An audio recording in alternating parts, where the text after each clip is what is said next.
This is James Elder for Rifle TV in association with Macklin's Gym Marbella. We're at Goodison Park, Everton, the home of Tony Bellew. We've just witnessed Tony Bellew become the WBC Cruiserweight World Champion with an absolutely devastating knockout over Ilunga Makabu.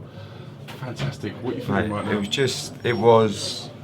I think it has to go down as the most dramatic moment I've ever experienced. I mean, obviously he started the first round really well, and then you saw how dangerous Makabu was. Just waiting with a backhand, pop on the chin, broke Tony's nose straight away, and I was just thinking, oh no. Second round just was careful, and then he just hurt him, and he was up against the ropes, and it was almost like that Froch Bute moment. It's like, either please go down or ref jump in, and then it's all over. We've done it, and I was just pleased he was all right, because obviously he knocked him unconscious and he went down, and it's difficult because obviously you want to celebrate in the ring, but at the same time, he looked in a bad way, and thank God that he's all right, and we were able to celebrate, and I can't believe it, James. I mean, it was, to beat arguably the best cruiserweight in the division, certainly top 2 or 3. And someone that's as avoided as Makabu makes it even more sweeter. To do it here, you can't write it. Makabu said, this is not a movie, this is better than a movie. You can't make shit like this up. I'm so proud of Tony. He's such a good friend of mine. He's probably one of the most loyal people you could ever meet. He'd do anything for you. And I can't believe it. It hasn't sunk in, to be honest with you. It hasn't sunk in, because it was like the turning of the, like after the first round, everything happened so quickly, and it still hasn't sunk in. And I think sometimes with Tony, I was never sure whether we could get into a position to win a world title. And obviously when we got Makabu, it was like, oh great, we got a shot, but we got to fight Makabu.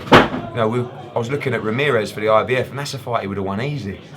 But sometimes it's sweeter, and to win a WBC belt as well, that's the first time a Brit's held that belt since Carl Froch, and that might not mean a lot to some people, but that means quite a lot to me, and I know it means a lot to Tony as well. So I just can't believe it.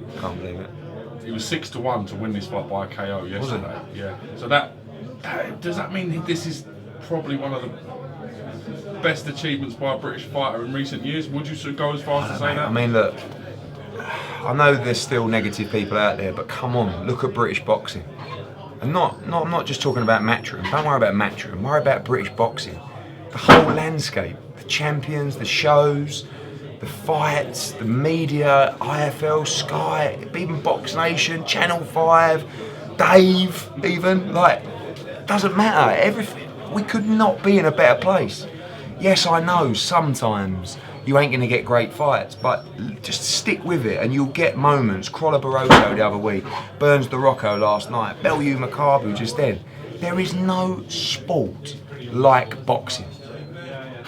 And these moments, you'll never forget, never forget. You can't buy it. Like I said to Tony yesterday, he thought we were going to hit 20,000. We hit, 17,000, something like that.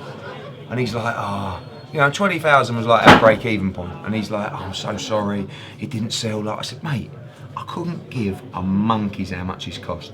Just win. And you cannot, I would have paid 7 figures for that tonight. You can't, because you can't buy it. You can't buy that feeling, that moment, when his son gets in a ring and looks him in the eye and says, Dad, you've done it. You're world champion. I mean, fuck me. And then Bill Kenwright gets up on the ropes, hasn't been well, and it's like, the emotion is just on another level. Sometimes I cry at X Factor, but that shit had me bent over. Do you know what I mean? Bellew, one of the most passionate humans on the planet, almost uncontrollable at the end of it with his speech. What is trending all over Twitter? I know. What was your initial reaction to that? He wears his heart on his sleeve, and you know what? There will be some people who look at Tony Bellew and think he's a bit of a knob.